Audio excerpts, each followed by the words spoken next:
What's new on Grab It TV? Absolutely everything. We've got daily news shows, sports, weather, comedy, inspirational shows, fast cars, and a whole lot more. If you aren't watching Grab It TV, you're really missing out. It's free for you and free from censorship. So what are you waiting for? Subscribe today.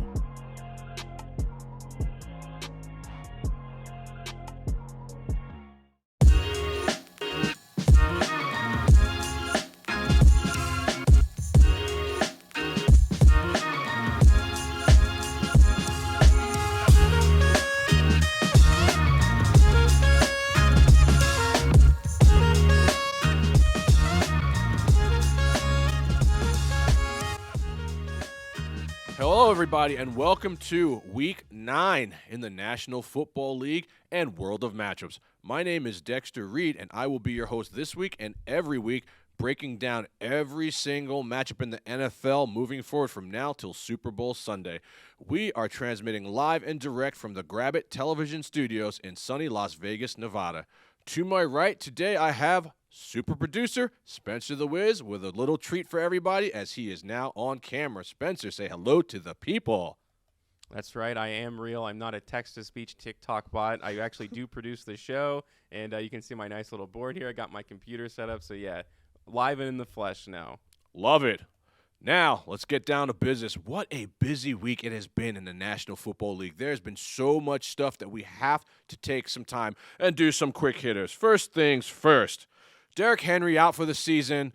The guy is truly a mammoth, but he is human. Ankle injury. It's going to be 6 to 10 weeks. This is crushing for fantasy football owners like myself of this guy and just the Titans in general.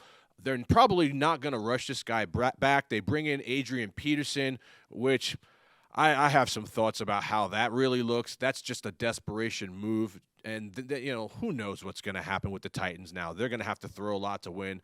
This could spell doom for their season. Next, Aaron Rodgers has COVID. Aaron Rodgers is a liar. Everybody knows how much I dislike this guy. And now he is out for Sunday's matchups at the Kansas City Chiefs.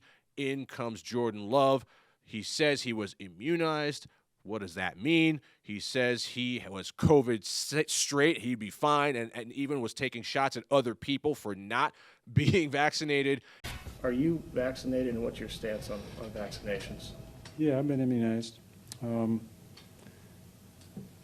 There's a lot of conversation around it, around the league, and a lot of guys who have made statements and I've made statements, owners who made statements. There's guys on the team that haven't been vaccinated. I think it's a personal decision. I'm not going to judge those guys. There's guys who have been vaccinated that have contracted COVID. So it's an interesting issue that I think we're going to see played out the entire season. And now it all comes out that he is non-vaccinated. There could be some penalties for Aaron Rodgers. What do you think about this, Spencer? Well, I don't know. I mean, we give so much power to celebrities now and athletes. So when they say these things, like, there's a lot of people that listen, like, a lot more than usual. I saw on Twitter he was, advertising cryptocurrencies and stuff. So clearly they let these guys talk about just about anything. Bitcoin to the moon. And when he says stuff like that, it just hurts the average American because, now everyone knows that he doesn't trust it. And it's just very strange because every single person around him, literally everybody, is vaccinated. Yeah. So what is the suspicion at this point? It's like you're just hurting yourself and your family and all your friends. Yeah, as if he wasn't public enemy number one to begin with. Now people hate this guy even more.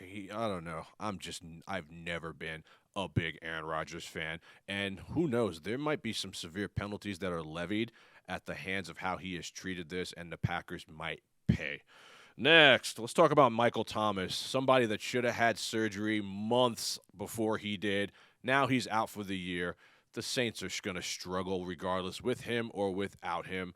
He's going to fall into the pits of nothingness now. He was going on being not even a story anymore once Drew Brees had retired, and now he can just basically fade into obscurity. Next, Deshaun Jackson is released by the Rams. They were trying to find trade partners for Deshaun Jackson. Nobody wants a 35-year-old kick returner, long-distance specialist, field stretcher, but he'll get picked up somewhere. I think he should have just stayed with the Rams.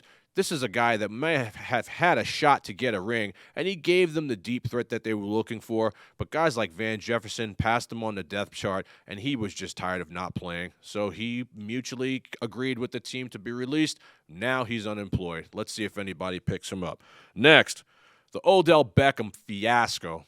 I told everybody day one, the minute the Giants traded this guy to Cleveland, that his career was pretty much over. Cleveland is a run-first team with a quarterback that only throws when he has to off play action. That's not who Odell Beckham is. Odell Beckham thrived with a guy like Eli Manning when the ball was in the air, when he was going deep, a lot of yards after the catch. That's everything he hasn't been. He's been nothing but injured for the Browns, and I almost feel like he pushed his way out.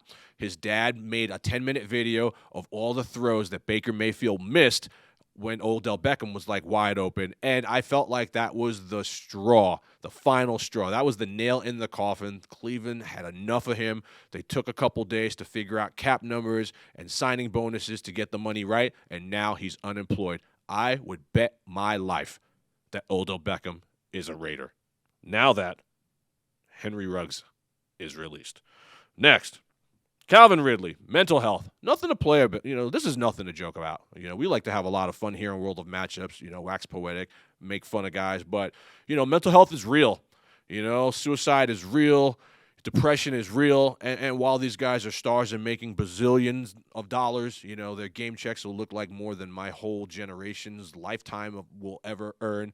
If these guys are struggling, they're struggling. Psychology, psychotherapy, EMDR, these are things that players really have to do to kind of get through the rigors and the mental aspect of, playing in this game. And Calvin Ridley has now stepped away from the team. We really don't have a timetable of when he'll be back. No one really knows, what's going on. Or if they do know, they're not really saying it out loud. We wish you nothing but the best, Calvin Ridley. You're a stud in this league. The Atlanta Falcons in the NFL is better when you are out there, and we hope that everything works out well for you and you get well soon. Big flowers coming your way. Big love to Calvin Ridley, a fan favorite here at World of Matchups. Next. This is one we're going to spend a little bit of time on because this I have a major problem with this, and it's the Henry Ruggs DUI that results in a death. He kills a woman. He kills her dog. He's driving his Corvette 156 miles, on Rainbow here in Las Vegas. Look, if you live here, you know that you cannot be driving a car 156 miles anywhere unless it's on open road. That's number one. That's breaking the law in and of itself. But then he rear ends this woman. They're dead. His girlfriend's hurt. There's all types of stuff on TMZ that I fail to not pull up and give Spencer to put on this show because I feel like that's kind of tasteless. But look, what is up with these NFL players? Who is advocating for these guys to the point where they don't understand that, like, you're millionaires and you can get an Uber at any time. You can get an NFL car service at any time. Hell, if Henry Ruggs ran into a Raider fan outside of the strip club and was like, dude, I'm too drunk, can I get a ride? That person would have given him a ride home. Henry Ruggs, I would have given you a ride home. There's absolutely no excuse for drinking and driving, and now a person and a dog is dead, and your career is over. You're 22 years old. You were a first-round draft pick. You were ascending and having a good season, and now your life is pretty much a wrap. You're going to go to prison. He was held at Clark County Detention Center for a bail that was $150,000. Dear Lord. $150,000? That's it for Henry Ruggs, who killed somebody? So he's free on bond right now. There's a good chance that this guy does 5 to 10. What do you think, Spencer? Well, first of all, it's heartbreaking. That's the first thing you can say. Like, this young kid threw his life away, and obviously a young woman lost her life as well. And this harkens back to this offseason, where Melvin Gordon was caught, I'll see if I can find the video, by a police officer, visibly drunk. Like, he's drunk, and they caught him. There was no punishment for him. Any alcohol tonight? I had a little bit. But You had a little bit? I'm not drunk. How much alcohol did you have? Not much. What's not much? Keep your hands to your side. Keep your hands to your side. Keep your hands to your side. Sir, keep your hands to your side, yeah. It's ridiculous. So when these guys see this happening and they see, well, Melvin Gordon literally got caught on camera, like drunk, and there's no repercussions, then I'll be fine too. They'll probably think this cop will pull me over. He'll see that I'm Henry Ruggs, and we'll go on with our days. If there's no consequences for your actions, they're going to keep doing it, and that goes for all NFL players. And I think that's what's happening, right now. At the moment. And Raiders are going to Raider. I mean, we throw that out there in jest, but didn't the same thing happen to Josh Jacobs last year? Get caught drunk for drinking and driving. And the thing that I don't understand is that there's like a new era of Raiders here. Darren Waller struggled with substance abuse, has been clean 4 years. You know what I mean? Mad Max Crosby is seeing what Waller's doing and that clean life that he's got. Now he's decided to get clean and sober. The Raiders do have guys that these other players can look up to. And I just don't understand how a guy like Henry Ruggs can make this kind of mistake. I mean, look, I understand we're not all coming from the same playing field. The hoods in a lot of these guys, I totally get that. You're giving them bazillions of dollars. I get that. You're out 3 a.m. on a Monday. What are you doing out? You can have all that same fun in your crib, dude, and now your life is over. Prayers go out to everybody involved, including Henry Ruggs. And I love what Derek Carr said. Derek Carr, man, you're just growing on me more and more every day. It's like we need to be showing this guy love. And I understand he made a big mistake. That's going to be life-altering for a lot of players involved. But he, at this point, realizes what he has done, and he needs to be shown some love as well. Good luck, man. The Raiders are going to Raider, and they're in a tough spot right now. Now, let's talk about what happened last night in the National Football League. Thursday Night Football. The New York Football Jets invade Lucas Oil Stadium and the Indianapolis Colts. Let's run some highlights from last night's game, Spencer. Jonathan Taylor's an absolute mammoth. Let's make no mistake about this. This guy can take it to the house at any given time. The ball is in his hands, and he's doing things that, I mean, he's like now the new Derrick Henry. Now that Derrick Henry's on the shelf, it's the Jonathan Taylor show. He can catch the ball out of the backfield. He is the perfect running back for a guy like Carson Wentz. Carson Wentz is having a great season right now because of Jonathan Taylor, because they protect him, they mix in Nyheim Hines, and the offense is humming. We all knew that the Jets weren't going to win 2 in a row. World of Matchups took the Indianapolis Colts last night, minus the 10.5, and we hit for the 6th out of 7 Thursday nights. We are winning here, folks. We know what we're talking about. If you want a winner on Thursday night, you need to holler at us. Mike White goes down. Josh Johnson comes in. Look, the Jets are who we thought they were. But they are who we thought they were. They're going to win a couple games here or there, but the bottom line is they just don't have the defense to stop a freight train like a guy like Jonathan Taylor, and now Michael Pittman is ascending. Wentz is having a great year. I know I like to make fun of Wentz, but the bottom line is numbers don't lie in the NFL, and the Indianapolis Colts, all of a sudden now, they're a force to be reckoned with. We have to start taking them seriously, and I know they beat the hapless Jets, but the bottom line is that they're winning, and Wentz looks great. Let's roll. Now, we are everywhere on social media, guys. Everywhere. There's no reason to not know what World of Matchups is at that point. TikTok, Twitter, Facebook, Instagram, coming to you live and direct out of Grab It Television. Go to grabit.com. Like, subscribe. It's free. If Netflix and YouTube had a baby, it's Grab It. That's where the content's at. Don't play yourself not knowing what we're doing. Hit us up. Let us know what you're thinking. World of Matchups. One of the best times of the show is right now, folks. We are going to take our time, and we are going to roast the refs. No, God! No, God, please, Pass is incomplete, no flag. All right, folks, you know what this is. We're going to roast these guys just like we roast them every single week. It's the blind leading the blind out there, making egregious calls every single week that absolutely make no sense here in the National Football League. Let's start with Spencer. Please flash Mac Jones here. Mac Jones goes down. He gives himself up. Defender taps him. And all of a sudden, this is a roughing the passer penalty. Now, I understand that under the roughing the passer rules, you cannot touch a quarterback in the head like that because they're going to call it. But how does this make any sense? He didn't hurt anybody. He tapped him down. That's 15 yards. That warrants this? That is absolutely ridiculous. I think what you'll end up seeing is like a reformation to the rules like basketball's doing this year, where you get to play a little more defense. I think you'll be able to touch the quarterback a little bit more next year. For whatever reason, it takes like extremes to finally make some changes like we saw in basketball. In football, obviously, a lot of people are not happy with something like that. It's ridiculous. Ray Charles can see that that's a terrible call. Come on now. You can do better than that. Next, what do we got? Let's talk about Kirk Cousins. It's very similar. Sunday Night Football. He gets leveled here. To me, that's a clean hit. All of a sudden, that is roughing the passer? That is roughing the passer? What about that's roughing the passer? That's a clean hit. My question to you all out there is, what is the defender supposed to do there? Blow him a kiss? Can we please get back to the days where Phil Simms was running for his life, where Steve Young was scrambling for his life? If you as a quarterback scramble out of the pocket, you get what you get. If you as a quarterback drop back and you get hit clean like that, you get what you get. I don't care if your ribs get broken. You're getting paid $1 million. How is that 15 yards and a first down is beyond me. And it seems like if you watch these calls, they're always designed to go against a team that's supposed to win.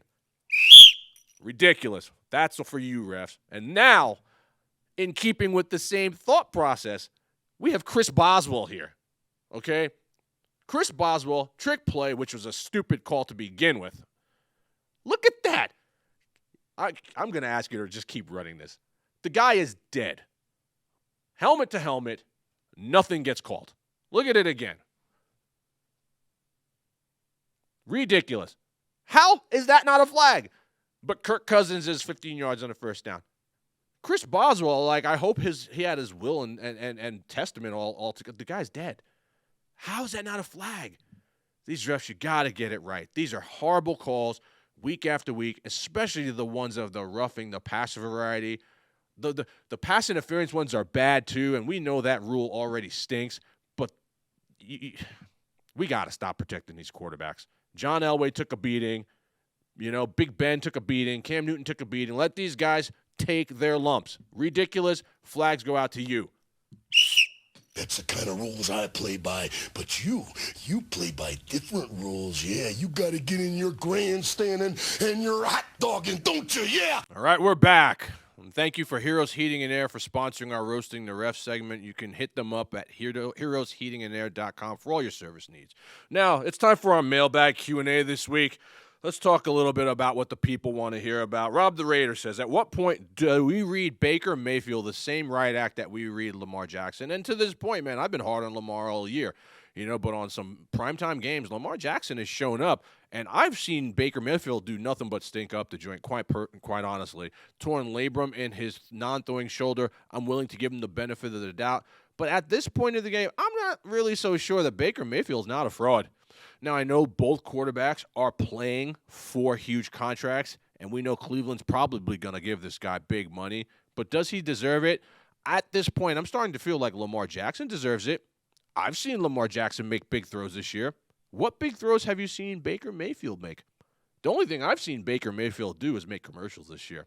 That's just my take. Next, AG Magic, Las Vegas, Nevada says, are these taunting penalties hurting the NFL? I think they are. But I think it's just a matter of when they're thrown. Now, if a guy is clearly taunting a guy and it's over the top, if he's talking about the guy's mom after scoring a touchdown, you throw the flag. But if it's just a matter of, was that taunting? You cannot throw the flag. The one on Darren Waller a couple weeks ago in L.A., he was just fired up. Why is this a 15-yard penalty? It just doesn't make any sense. Now, the NFL is supposed to be fun, so I'm a big supporter of let these guys have some fun. If Tyreek Hill gets in the end zone and wants to do a backflip, as long as he's not doing it right in front of someone's face, there shouldn't be a flag. This is where I'm at. It's hard enough to make big plays in this league and score in this league. Let these guys have some fun. The National Football League is supposed to be about entertainment, so let them entertain us. But stop throwing these BS flags, please, and thank you. Next, Jesse Bourne, Las Vegas, Nevada. Defensive players getting huge contracts, especially as free agents, discuss. Look, I'm never going to be a supporter of giving defensive players big money unless their name is Aaron Donald, Khalil Mack, or Myles Garrett. That's it. I need to see longevity over long periods of time before you're getting $100 million deals. Chris Jones got paid. The trade for Frank Clark from the Seahawks, he got paid. If you put their numbers together right now, it is absolutely disgraceful, especially when you consider how bad the Kansas City defense is. And those are just two examples. I will never, ever, ever pay a defensive player big money like that if it's not one of those three guys. And I'm not even really so sure about Khalil Mack at this point. The longevity really hasn't been there. He's had a couple big years. $100 million contract should only go to quarterbacks. What do you think about that, Spencer? Yeah, well, I was actually kind of in support of the Raiders when they did trade Khalil Mack initially because he was making almost as much as Kirk Cousins was making in Minnesota. So once you get to that point, it's just over the top. A defensive player cannot impact the game, no matter how good he is, as much as the quarterback position. And that's why all the money goes there. You simply cannot give it to other positions. Yeah, I mean, it's not like any of these guys are Lawrence Taylor. The whole way the game has changed by Lawrence Taylor warrants that kind of contract. But we haven't seen that from any defensive player in the National Football League except Aaron Donald. He's the only guy I think is worth it. And at that point, you have to ask yourself, is he really worth it, depending on the longevity of the contract? Now, let's talk about game previews because that's why we're here. We're here to pick winners. We're here to give you the real talk for real understanding, okay?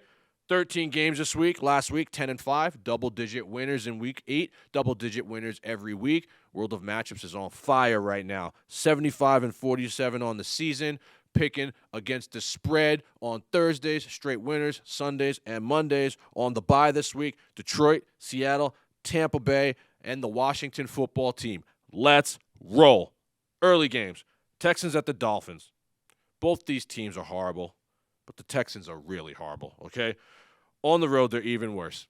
Now, we all know that David Culley, he's in over his head with a team that's got absolutely nothing to play for. They got zero to play for. Just play for the picks at this point. Just lose, okay?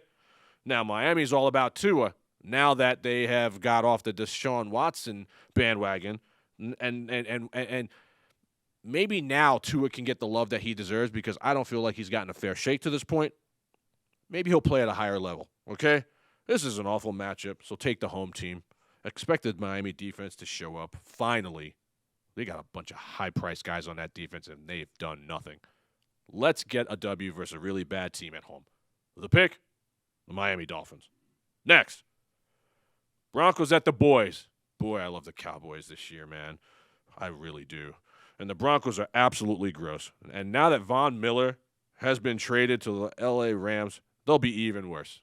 They'll be even worse. And let me just go out on a limb and say this. I think Von Miller got moved because the entire Denver Bronco brass knows that they're out the door. They all have one foot out the door. So they're like, we're going to just take some parting shots at the door and ruin this team. Let's just get rid of Von Miller. Dang, this is an inside job, you're saying. I think it's an inside job. Why would you get rid of Von Miller? Von Miller's still a great player. If you have any thought of actually securing your future, because I believe that the Denver Broncos are just a quarterback away. If the Denver Broncos had Aaron Rodgers right now, they'd be leading the AFC West. Facts. They got a pretty good haul back for him, to be honest with you. I know how good he is, but considering they're not going to be fighting for a playoff spot, or at least it looks like that, a second and a third round pick is pretty valuable. It is valuable, but it's Von Miller. He's still really, really good. I'm happy it's a trade that worked out for both sides because he now goes to L.A. You know how I feel about them. They've got a good chance at winning it all. Jerry Jeudy is back. They need to feed this guy. I don't think it will make much of a difference here, though, because their quarterback is Teddy, and he's going to be gone next year, too. Teddy Bridgewater is not a NFL starting caliber quarterback, okay? He is gone. Noah Fant, COVID-19, he's got to get 2 negative tests before he's allowed to play. Chances aren't looking very good that that's going to happen. And the bottom line is, folks, Dallas can do no wrong right now, okay? It doesn't matter what Dallas does. They are cooking with gas. They're playing with house money. And they're going to run all over Denver's defense with Zeke, with Pollard, and Dak should be back after sitting out last week. They're coming off a huge win with a no-name quarterback. That just shows you how good they are, all right? Watch out, CeeDee Lamb hasn't been practicing, ankle injury, but I still like Dallas here on the road. They at home, and they were coming off a huge win on the road. So the pick here is the Dallas Cowboys, okay? Let's go. America's team is making some noise right now. We really need to start giving them more respect. I hate their fans, but the bottom line is that they're winning. Browns at the Bengals. Folks, the Browns are in trouble. They are the OBJ saga. Baker's hurt. Hunt's out. They're starting to fall apart, okay? Joe Burrow, Jamar Chase, and Joe Mixon are all going to be a thing on Sunday, and they are fired up, and this team is headed to the playoffs. You know, you tried to tell me, Spencer, and I wasn't really hearing it. You know, my wife is excited because they actually have a winning product for the first time in Cincinnati. This is a good team, and I think if they get a home game, that they can win that game depending on who they get matched up with. So they're going to be home. They're going to be fired up for a division matchup versus a Browns team that has always beat them. Okay? Those days are now over, folks. It is Cincinnati time. It is who day time. The Bengals are going to go boom, and they're going to murder Cleveland this week, I think. I'm starting to think that Mayfield is a fraud. I really do. I was willing to give Baker Mayfield the benefit of the doubt to this point. Those days are over. I like all the skill players here in Cincinnati. They're the pick. Who day. Next. Vikings at the Ravens. The Ravens are coming off a bye, and they had a week to lick their wounds after being absolutely drubbed in their building versus Cincinnati. Cincinnati, I'm telling you, you got me on them. I'm on them now. You got me on them.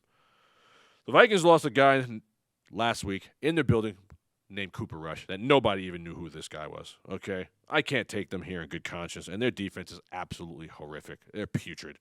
Lamar Jackson and Mark Andrews should be a thing this week. They're rested. I think they go off. I think they get back on track after stinking up their home field versus Cincinnati, and I think all their offensive weapons eat here, okay? I have lost all faith in the Minnesota Vikings. Their defense is deplorable. The pick this week is going to be the Baltimore Ravens. Next, classic trap game. Classic trap game. The clouds are circling. Thunderclouds, storms brewing. John Gruden is a nightmare, and now Henry Ruggs joins him.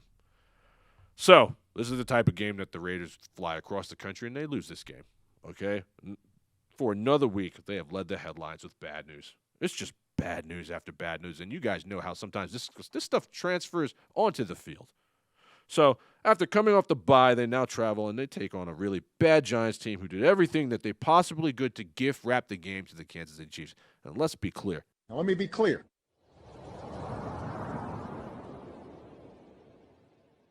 Kansas City should have lost that game. The Giants should have won that game on Monday night. Okay? I really want to take the Giants here. I just don't have the stones to do it. I really do. But as I think the distractions will be just too much for Vegas, but the injuries to the key players on the Giants, they keep me from taking them here. I mean, they're just murdered all over the field. Everyone is hurt. They're not a good team. They're not. Saquon's still out. They're in big trouble. So Carr, Jacobs, Waller, they all get right here. Versus an putrid, absolutely horrible New York Giants defense. Okay? If the Giants have any chance of winning, they need Daniel Jones to be Danny Dimes. We haven't really seen Danny Dimes this year. Can we see some Danny Dimes? Dude, I've been supporting you. You got to show me something here, okay? No Saquon. Who knows when he's coming back? Maybe after the bye. It seems like just a lost year for him again. And now he's battling positive COVID tests. I mean, it's just there's bad news in Vegas. There's more bad news in Big Blue. So I'm not going to touch them here, okay? It's just too much for them to overcome in New York, and I see a major overhaul in the offseason.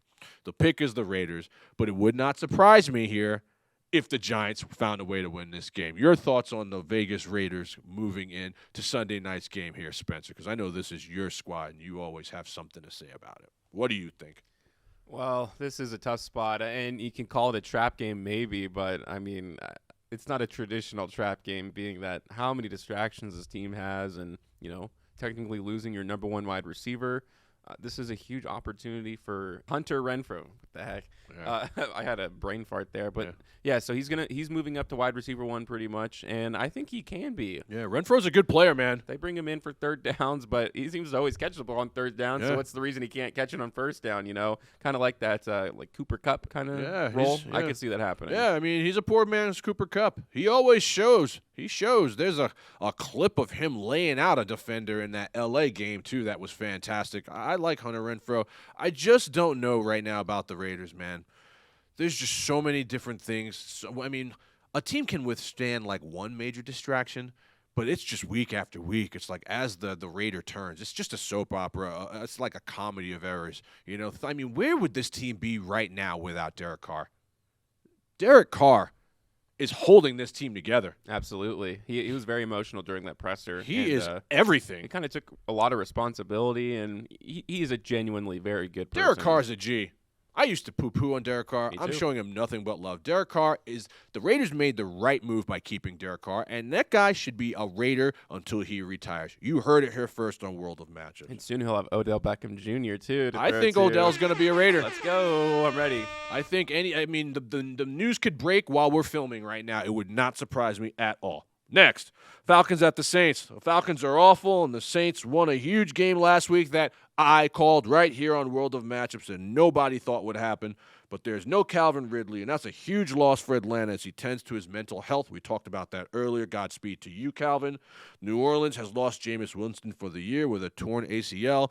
It is what it is, man. Jameis said, if I'm going out partying. He was dancing in the locker room. That revenge game narrative was all there. That's a huge win for him, but now he's done. So, what does that mean? It means if Taysom Hill can get cleared to play, the Saints should win at home. Now, Trevor Simeon's a bum. Sean Payton's talking about playing both of them. I think if you got two quarterbacks, you've got none. Taysom Hill's played well versus Atlanta in the past, and so I'm taking them just on that. But then there's Alvin Kamara, who's an absolute stud. Atlanta has no defense, and they got no answer for that guy. An old quarterback is missing his best player, and they're going to be in big trouble. They're going to be in big trouble. Matt Ryan without Calvin Ridley, that's a recipe for disaster for Atlanta. Marshawn Lattimore and Cam Jordan, they're going to eat like a fat kid on Thanksgiving. The pick here is the New Orleans Saints. Let's roll. Bills at the Jags. The Bills are just going to stomp Jacksonville on spec alone, okay? Josh Allen, Stephon Diggs, Zach Moss, these guys are all having a great years. Jacksonville is awful. They're really not even worth discussing, but we got to break down every single game because that's what we do. Urban Meyer will surely be removed at year's end. This is a one-and-done situation. He's done. Free Trevor Lawrence. That's like the new hashtag. Trevor Lawrence is too good to be in this situation. Now, I understand they got to build this thing from the ground up, but give this guy some more leeway to throw the ball. The problem is they got no one to throw it to. They got nothing in Jacksonville, okay? This will be a resounding Buffalo victory. There's no need to waste any more time on these lopsided matchups. The pick here is the Buffalo Bills, and they're going to be circling the wagons all day on Sunday. Next, Pats at the Panthers. After winning a game, Manny picked them to lose last week. The Pats are now 4-4 and have to be taken fairly seriously, okay? Even with that ho-hum offense led by Mac Jones, Bill Belichick has done more with less than any other coach in the National Football League. He deserves his flowers. He's made a couple mistakes this year, but think about that Patriot offense and how gross it is to be 4-4. That's huge. I mean, the Chiefs are 4-4. They're supposed to be Super Bowl favorites. Now, in my mind, he's truly the GOATs. The Panthers are supposed to get CMC back. I'll believe it when I see it, but it's supposed to happen. Now, that Patriot defense is going to suffocate Sam Darnold. That Pats defense is good, man. They made Justin Herbert look very, very average last Sunday. They are going to make him force turnovers. He's turning the ball over Sunday at least one time. Eventually, Jacoby Myers is going to score a touchdown, and that Patriot ground game will be the difference maker here as the Carolina defense is absolutely gross. The pick is New England. New England is still a good team, man. They're still good. They're going to be predicated on running the ball and defense, and Bill Belichick will always take away the other team's best player. I don't even think it will matter if CMC plays or not. They're going to win this game. All right, let's take a commercial break. We're going to come back from that. We're going to talk about our player to watch this week, which is going to be Mr. Michael Pittman, who is having a fantastic season. My name is Dexter Reed. You stay with us. We'll see you on the other side. Let's go. And we're going to talk about our newest sponsor. Welcome to World of Matchups, Heroes Heating and Air of Medford, Oregon. Folks, Heroes Heating and Air is a family-owned and locally operated business in the Rogue Valley. They provide real hero discounts for all first responders and veterans.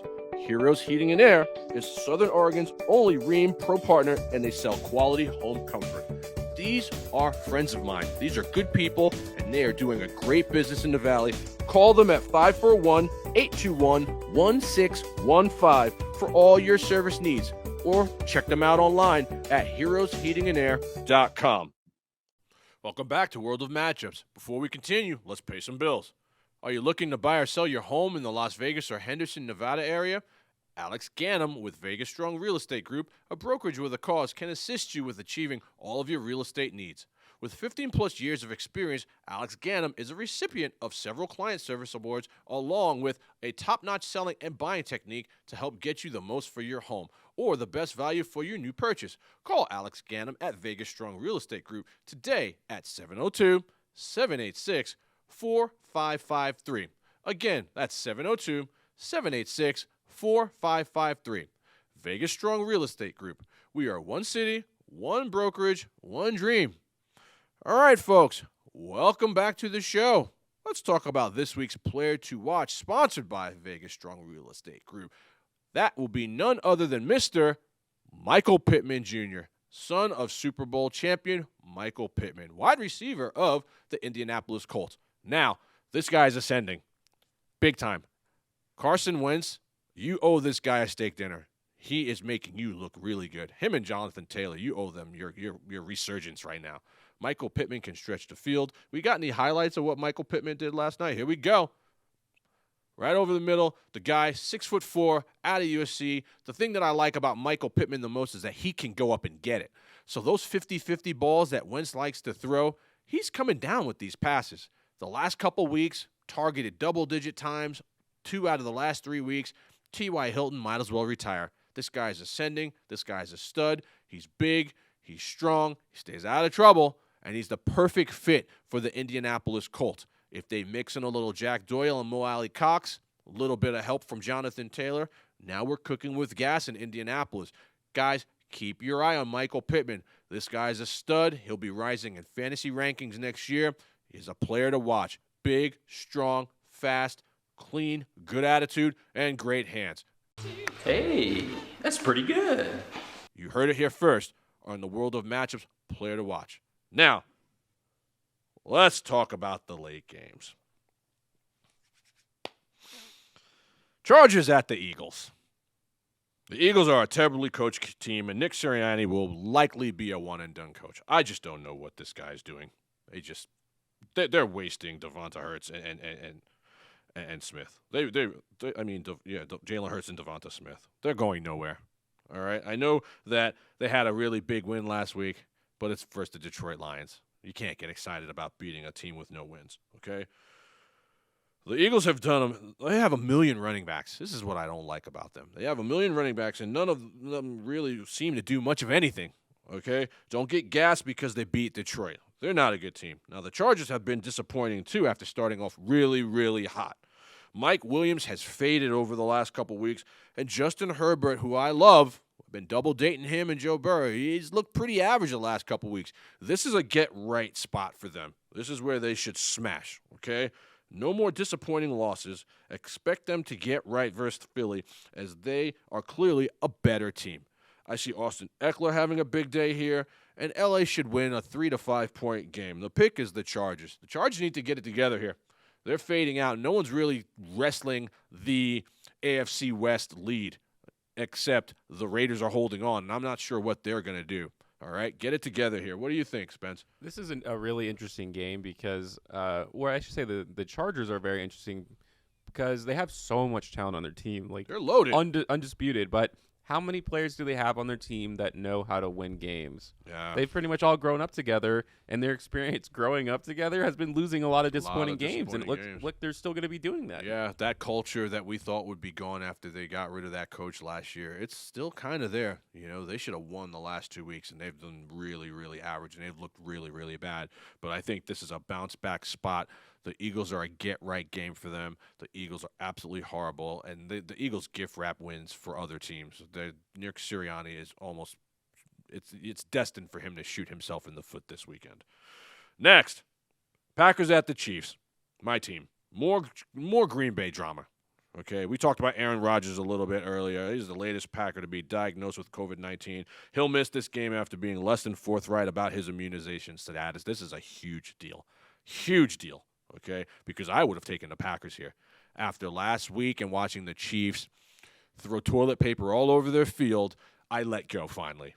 I'm still a diehard fan, and I absolutely love this team, but all thoughts and prayers of this team going to the playoffs and making any kind of noise, they died that night with me. Okay, now, no Aaron Rodgers. I'm going to take the Chiefs here, and we're going to get to that why.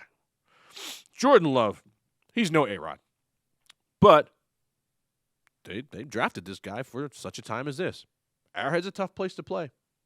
I don't see him having a lot of success here, but Devontae Adams and Aaron Jones are still there. So this will be a closer game than a lot of people think. This is a game that the Chiefs should win at home, but it's not going to be easy. Travis Kelce doesn't look the same to me. I think Travis Kelce is quietly hurt.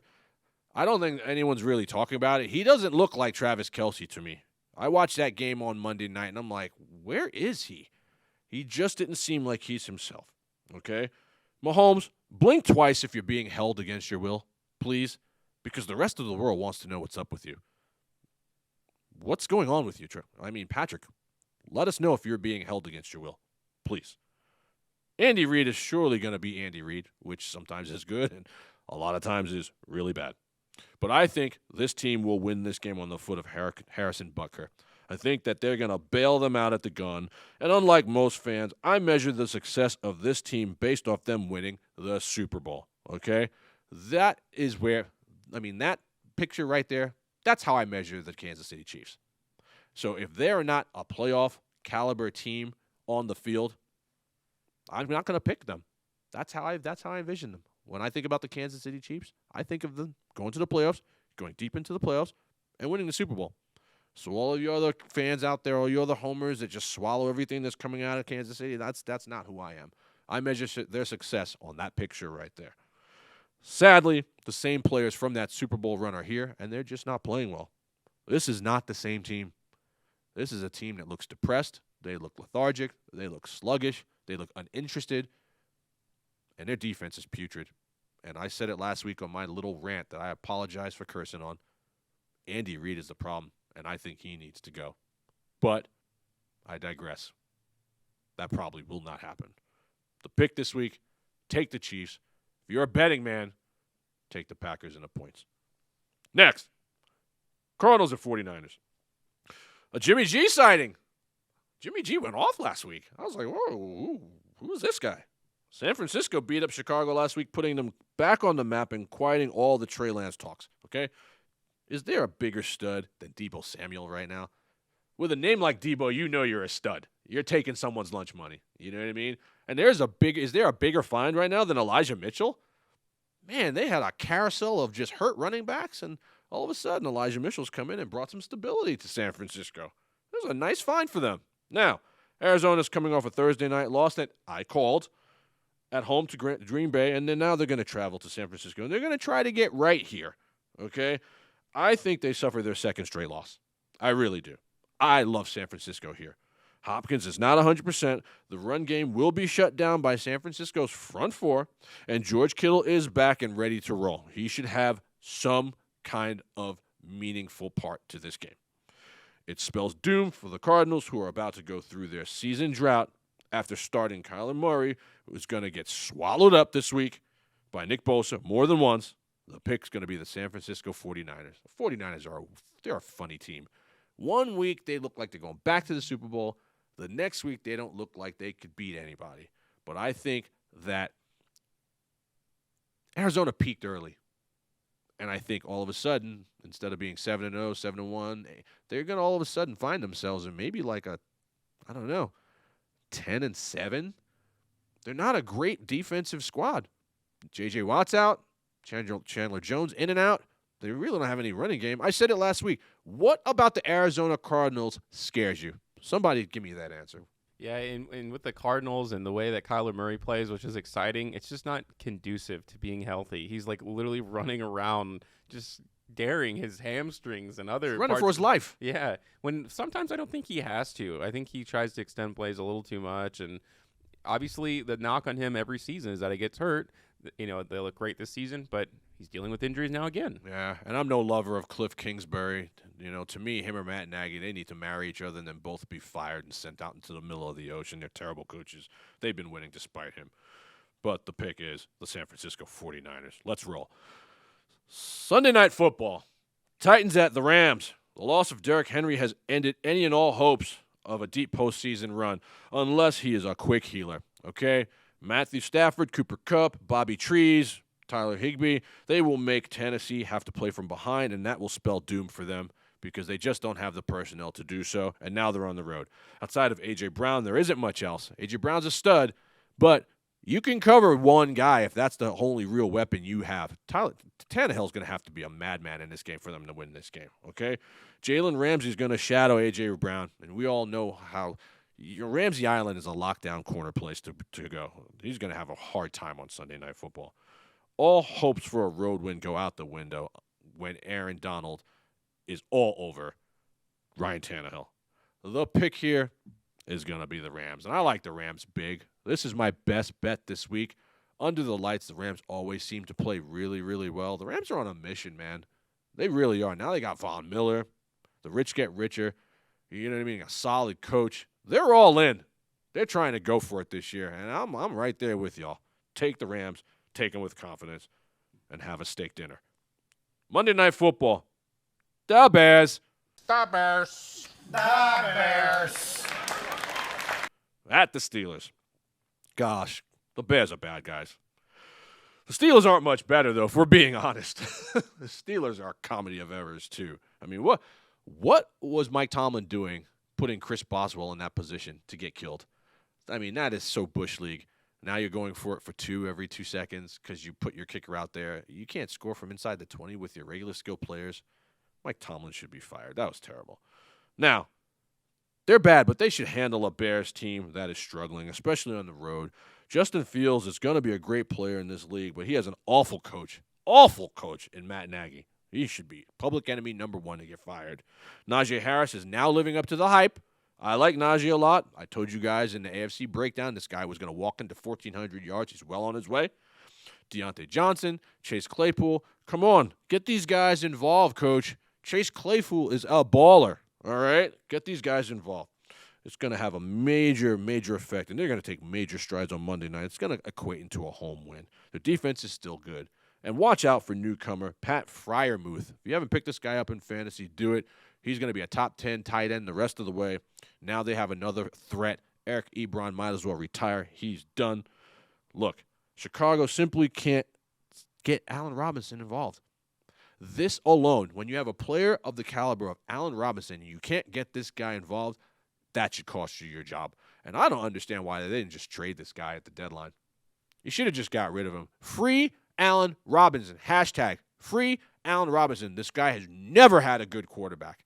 And now you're asking a rookie in Justin Fields to try to make this guy a thing. They've got no one really on the other side. Mooney, I think Mooney was more last year than he's this year. But it falls on the coach, who is an egomaniac. Get this guy off the team, and you will see the real Aaron Robinson. But it's not going to be enough because they are doomed against the Pittsburgh Steelers on Sunday Night Football. The pick is Pittsburgh. Now, that's the breakdown, guys. That's a decent amount of information we just threw your way.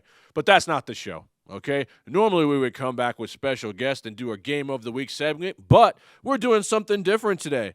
We are having the inaugural World of Matchups Mid-Season Awards. And we're going to come back with special guest, friend of the show, gold sponsor and booster, Mr. Danny O'Brien. And we're going to give out some awards for who we think is doing what they should be doing and not doing the first half in the National Football League. We're going to pay a couple bills, and we'll see you on the flip. My name is Dexter Reed. Don't go away.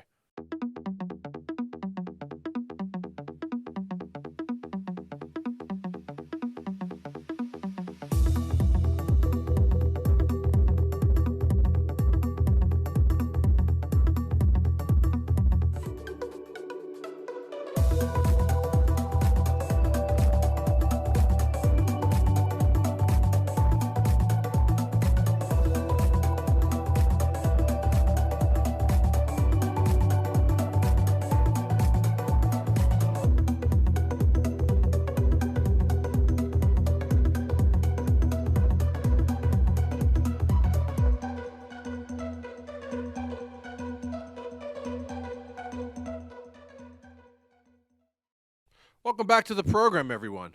Before we venture into our game of the week and special guests, and this week we are going to be doing our midseason awards, we must welcome in our game of the week sponsor for the entire season, and that's going to be Stacey Harrison of Felony Fitness. Folks, Felony Fitness isn't for the faint of heart. Felony Fitness promotes solely the 4 F's: no fear, no forgiveness, no failure, and no false hopes. Those who say whatever doesn't kill you will make you stronger, be patient because they're coming back around to finish the job. Felony Fitness now, Felony Fitness forever. So I'm super excited to have this segment, you know what I mean, to give out some awards to what we feel like World of Matchups sees as players who are ascending and coaches who need to be kicked to the curb. And to do so, we've brought in friend of the show. Ladies and gentlemen, let's welcome in from Long Island, New York, none other than the one, the only, from the car even because he's so dedicated, Mr. Danny O'Brien. Let's have a round of applause for Danny. How you doing today, bro? Welcome to World of Matchups. Jackson, what's going on, My Jax? man, 50 grand. Let's go. So, You are hot, by the way, on these Thursday picks, bro, my I'm man. telling you, Hot. I'm on fire. Oh, that's hot. That's hot. People don't On don't fire. sleep on the kid, man. I don't promote solely against the spread because I don't want to turn World of Matchups into a gambling show. So we just keep it Right. on Thursday night because I don't want anybody trying to hit me up saying that their wife is leaving them because they lost the mortgage. You know what I mean? They lost the rent money. But we got to do a little bit of Right. that, and I've been feeling pretty good, man. I've been 6 out of 7 on Thursday nights. Last month and a half has been hot, and some of you folks out there winning some money. I want my cut. Now, let's talk about the World of Matchups midseason awards, okay? We'll let you go first. You tell me your thoughts about what you think about each category, and then I'll chime in, and then we'll wrap it up. We have 6 categories this year that we're going to roll with for the midseason awards and for the end-of-season awards. Number 1 will be Most Improved Player. Number 2 will be Comeback Player Award. Number 3 will be Most Disappointing. Number 4 will be the Best Coach So Far. Number 5 will be the coach that should be fired before I need to eat another meal. And number 6 will be the infamous Maggie Award. The Maggie Award is given to the most valuable player of the season at the midseason point and at the end of the year. So let's start. Who is your most improved player at the halfway point of 2021 in the National Football League? I mean, you have a lot of different guys we could look at, but one, I mean, me and you have talked about a lot, and I think to me it's a no-brainer, is Lamar Jackson. Woo! I mean, he's put that team on his shoulders, and he's carried them to greatness so far. I mean, he's really opened it up. He's throwing the ball better. Their run game has disappeared outside of him and a ragtag group of guys they've, brought in from the parking lot. So, I mean, a lot of weight on his shoulders, and he's carried that team right so Yeah, man, far. that's a good one.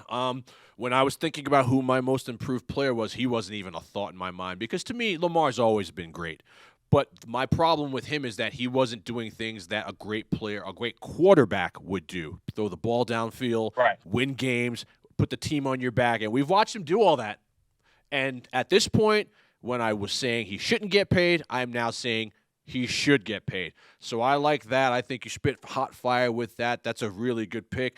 Mine was a guy who I talked about earlier in the segment who we featured on our Most Improved Player Award. And I think that for my World of Matchups Most Improved Player pick this year, we have to look at Mr. Michael Pittman Jr. Ladies and gentlemen, let's have a round of applause for this guy. I'm telling you, I like being early on guys. And I'm telling you right now, I'm early on this guy. Michael Pittman Jr. is going to be a top 3-round wide receiver in fantasy. He is an alpha dog for the Indianapolis Colts. All they needed was a competent quarterback. He's big. He's strong. You can get rid of T.Y. Hilton. You don't need him. You can broom that guy before lunchtime today and feed this guy the rock. Double-digit targets every week should be a thing. Run after the catch, 50-50 balls, just kind of how I slept on Jamar Chase. People are sleeping on Michael Pittman, and you saw flashes of him last year kind of ascending. You're like, man, if this guy ever had somebody throwing him the ball, he would be a freaking stud. And now you're seeing it. If the Colts ever get in the playoffs, it's going to be on the backbone of Jonathan Taylor from the behind the line of scrimmage and Michael Pittman stretching the field. Your thoughts? I've been on Pittman since he was He's drafted. on your team, too. I saw that. On my team right now. I have him on a touchdown-only keeper team. Like, I've been on Pittman since jump, but what he's done the last 3 or 4 weeks, he's just going all the way up. I mean, Wentz is looking for him now, and he knows that when he throws the ball his way, Pittman's going to catch it. Like, he's putting in that work that CeeDee Lamb's putting in. You know, they're both going up at that same kind of rate. And it's a great player for the Colts to have. So I'm in total agreement with Michael Pittman. And I will even go as far as saying that right now, for jump balls in the NFL, there's no better wide receiver. That's how high I am on Michael Pittman right now. That 50-50 ball is 100% his. Period. He's going up He's going up and getting it. And that's what Wentz needs. Because he's not accurate. Yeah. But he's got a strong arm. No. Throw it up there. Michael Pittman all day, every day, twice on Sundays. And y'all out there watching, you're welcome. Next. Yeah. Comeback Player Award. Who's your Comeback Player Award for the 2021 season? This is tricky. I mean, this one was hard. I mean, I was like AJ Green, maybe. You know, I was looking at a couple other guys, maybe. But, I mean, I guess we're going to stay with the Colts. Wentz. Woo! I mean, he looked lost last year. I mean, you know, our friend Alex Tragic, I mean, AG Magic, you know, he was destroyed last year because this guy couldn't even throw a ball 5 yards down the field. He was the worst quarterback in the league last year. He was horrible last year. Horrible. And he looks good. And I know they played the Jets last night. And the Jets are horrible. We'll get into that in a little bit. But the last 4 or 5 weeks, Wentz has looked like almost to the point where he was in that, and he would have won the MVP that year before he got Wentz hurt. looks good. Season. Wentz looks good. He looks good. And, you know, I was laughing at Wentz, the 2 sprained ankles, COVID problems coming into the season. I expected it to be tragic again. And I tell you what, man, when I'm wrong, I'll come on camera and I'll say I'm wrong. Wentz right now is a top 10 quarterback. And now if he takes off and leaves the pocket, he's not scared. And guys like Taylor and Pittman, I mean, that's the exact combo you need for a guy like Wentz. They're protecting Wentz. They're protecting Wentz. They're protecting Wentz. You know what I mean? He's only running when he has to. He's not They're protecting overrunning. And he's got 2 hands on the ball. He's going like this. So he's good to go. I mean, I like that. You picked 2 guys so far that I hadn't really thought about it, but especially after, you know, last night's performance, Wentz looks good. The World of Matchups Comeback Player Award for 2021 at the halfway point. For me, this was an easy one, no-brainer. I didn't have to think twice. He was hurt last year. He was an afterthought. And it's going to be the great white hope of L.A., Cooper freaking Kupp. Cooper Kupp, a World of Matchups, just wet dream. I love this guy. He is always open. A round of applause for this guy. Right now, there's no stopping this guy. He's 25 points a week in fantasy. Cooper Kupp is always open. He's Ocho Cinco open. He is unstoppable in the middle of the field. He's elusive. He's slippery. And him and Matt Stafford have got it going on like Montana and Rice right now. Cooper Kupp coming back from being hurt. In my mind, it's a no-brainer. Comeback Player of the Year award right now. He's holding it, and he's going to keep it, I think, all season long. Your thoughts? Yeah, Cooper Kupp. I had him last year on my fantasy team, so I was distraught and down because you see the talent, and you watch him this year. He is always He's Ocho Cinco open, bro. He's always open. He's always there's separation every play, and he's Cooper freaking Kupp. It's amazing. He's always open, and he's their number 1 target. It's not like he's their third receiver and he's sneaking open. Like, he's getting himself open every play. They know what's coming, and they play. can't stop it. You know, and he's putting guys on ice skates. He's got good moves. I feel like his game is ascended, even coming off an injury, and most guys are just trying to get back on the field. He's better than he ever was. And I know a lot of it is the quarterback, Matt Stafford. We'll get to him in a minute. But Cooper Kupp, forget a bouquet of flowers, man. I'm giving you the whole florist. Next. Yeah. Most disappointing player for the 2021 season. Who's your most disappointing player, Danny? Most disappointing player. Roast him live and tell the people. I mean, where's Brandon Ayuk? Where is he? Dude. Where is he? Dear Lord. Where is he? Like, where? I drafted this guy in 2 leagues in fantasy, and and in this league we're in, I drafted him before Deebo Samuel, so I'm really kicking myself. But like, where is he? Like, this guy was not all world, but like he was an up and comer last year. He was more of a stud last year than Michael Pittman was last year. Brandon Ayuk, and I knew that when I made these awards that you and I would have the stave one. Brandon Ayuk, for me, is by far and away my most disappointing player. I sat here in this chair, and I talked Brandon Ayuk up like I talked up Jesus Christ himself. Jesus Christ. And he has done absolutely nothing. And so he gets to hold a bag of poop from World of Matchups. I'm not all out on him. Brandon Ayuk and Deebo Samuel are the same player. Brandon Ayuk ascended last year because Deebo Samuel was hurt. I think there's something going on between him and Shanahan. I personally would have traded Brandon Ayuk because he's going to go to another team and he's going to blow up. He's too good to be wallowing in San Francisco. And something is going on behind the scenes that you and I don't know about. And listen, if Kittle was there getting 10 targets a game, then I can see it. Brittle's been hurt all year. So the targets there's been 15 targets available, and Brandon Ayuk can't even get on the field. Like, does he have nudes? Right. Like, did he sleep with Shanahan's wife? There's some information that's going on that we're not privy to, but until further notice, the most disappointing player of 2021 award goes to Brandon Ayuk, and you don't even get applause, bro. You're just fading to mediocrity. It'll be the last time I big you up until you start playing some balls on World of Matchups. Next, best coach thus far, coach of the year for you at the midway point for 2021, coming from you live and direct, Danny O'Brien, is McVay. McVay on the Rams. Woo! I mean, that team last year couldn't get out of their own way, and you know, the 7-1. They were a comedy of errors, man. Yeah. They were a comedy of errors. They were making mistakes all over the field. You were wondering if they were going to like break up the defense in the offseason.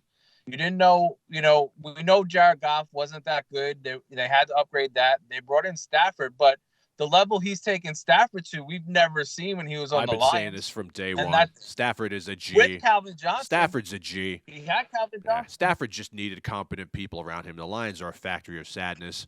That's a good pick. We all know that McVay couldn't wait to get rid of Goff, and so now they have something really cooking. Cooper Kupp's good. Bobby Trees is still good. Have nice ancillary pieces like Van Jefferson, Tyler Higbee. Defense is always stout. Jalen Ramsey, Aaron Donald. I mean, he's done a masterful job, but he will not be my pick for World of Matchups halfway season, midseason award for Coach of the Year. My pick is going to be none other than Mr. Sean McDermott. Ladies and gentlemen, give Sean McDermott a hand. This is a team that actually has learned from their mistakes. My last vision coming into this year of the Bills was Stephon Diggs standing in Kansas City, watching that Lamar Hunt trophy be raised and just seething. And I said to myself, this team is too good to be this bad. And Josh Allen has ascended. They have gotten a guy like Dawson Knox involved who was there last year. They just had the talent. He's finally realized that Zach Moss is better than Devin Singletary, and they bring in the nice ancillary pieces like Emmanuel Sanders. I love the job that they have done. Now, McDermott's played some cupcakes, but you go out and you smash the teams on your schedule, and that's exactly what they've done. And I said to everybody, I need to see the Buffalo Bills go into Kansas City and get a resounding win, and they stomped the Chiefs. That game was never close. And for that reason alone, they're hot. They're looking to win the AFC division. I think they're potentially going to the Super Bowl if things stay the same. Sean McDermott, you get your flowers from Dexter Reed at World of Matchups. Your thoughts? Yeah, I mean, coming into the season, I thought the Bills, like we talked about in the preseason show, had a chance to do things in the AFC, but they've played even better than I thought they would play. That defense has really stepped up. The defense was an Achilles heel for them last year. They could always score, but then the defense was letting people back into games. They've stomped a lot of people this year. So yeah, they've looked really good. I like that pick. I like that pick a lot. I do. The coach that should be fired immediately before I eat another meal award. Coming to you live and direct. One? It's got to be. One? One? You got it. I mean, we know you got to pick one. I mean, I got to pick one. I mean, this year, like I've talked to, Pete's been on your show. I've talked to him about coaching. We talked about it. There's been a lot of bad coaching this year, but the obvious pick, obviously, Matt Nagy is resounding for me here at World of Matchups as well. I mean, it's not even close. At least once a show, I mention him in a breath that should be choked out forever. He is an absolute horrible coach. He is a narcissist. He is Mr. Me. Look at what I'm doing. If Aaron Rodgers was a coach, it'd be Matt Nagy.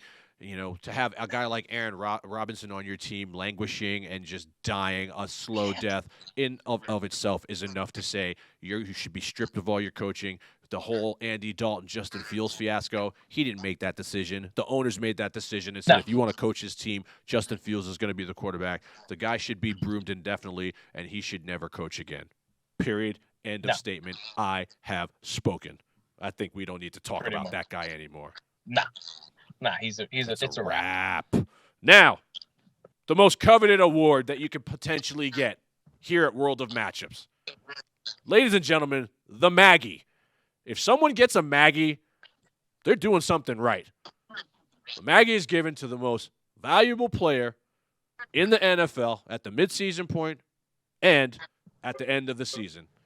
Your Maggie goes to this year, who? Matt Stafford. Amen, brother. Matt Stafford. Amen.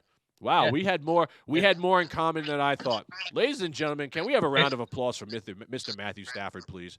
I mean, the guy has been an unbelievable player this year, and he's my pick for the Maggie as well. So we agreed on 3 out of 6. Matthew Stafford has literally left the Lions and is like a child.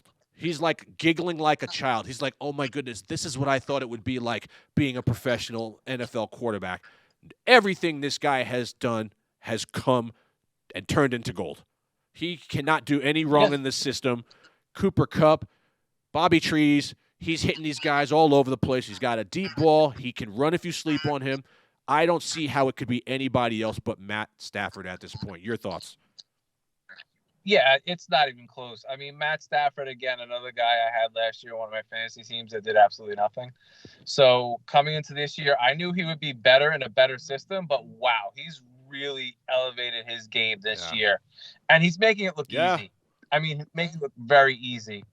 And, he has weapons. He has Kupp. He has Woods. He has Higbee. But you still got to hit him with the ball. And he's hitting right in the numbers. Yeah, he's catching guys in stride. It doesn't matter what kind of throw you need this guy to make. Over the top, underneath. They got burners. They got guys that catch the ball in the middle of the field. And then if you close all that down, he's taking off. Matthew Stafford couldn't wait to get out of Detroit. Worse than Sean McVay couldn't wait to get rid of Jared Goff. And it is a match made in heaven. That marriage right now is better than Andy Reid, Patrick Mahomes. It's better than McDermott, Josh Allen. The number one marriage in the NFL right now is Sean McVay and Matthew Stafford. And if anybody earned that Maggie to the midseason point, it has been Matthew Stafford, hands down. There's nothing else to discuss or say. Congratulations to all the winners.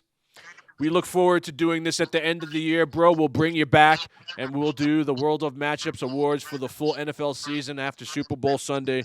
As always, we appreciate having you on the show. We thank you for sewing into the show financially and being a friend of the show the way you have and promoting us the way you have. It's people like you that help us get to the point that we want to get to. So thanks again for coming on, man. Have a great day. Enjoy the games this Sunday, and we'll talk to you soon. Thanks, Dex. Always a pleasure. Ladies and gentlemen, Danny O'Brien, Long Island, New York. Coming to you live and direct from the car. The car, keeping it moving, baby, because just because you're not home in front of the mic doesn't mean we can't make these things happen. Football doesn't stop, and neither do we. So, before we head out, let's go over my picks for the week, okay? World of Matchups is taking the Kansas City Chiefs, the Miami Dolphins, the Dallas Cowboys, the Cincinnati Bengals, the Baltimore Ravens, the Las Vegas Raiders, the New Orleans Saints, the Buffalo Bills, the New England Patriots, the Los Angeles Chargers, the Niners, the Rams, and the Pittsburgh Steelers on Monday night. We, like we said earlier, are all over social media. So don't play yourself trying to figure out where we are. Check us out, Twitter, Facebook, TikTok, YouTube, the Grab It page. Remember, go out and sign up for Grab It Television. If Netflix and YouTube had a baby, That's Grab It TV. That's where all the content can be found. Like and subscribe on our YouTube page. Anytime quality content hits the internet, that's where we are. That's where you want to be. Don't miss out. Folks, it's been a pleasure bringing you Real Talk for Real Understanding. As always, we drop every Friday night or Friday afternoon. Shows will be live Friday when you've been watching the most comprehensive and progressive, uncensored National Football League television show to hit the big screen this year. On behalf of Grab It Television, to my right, Spencer the Wiz, you have been watching World of Matchups. See you guys on the flip. Have a great weekend.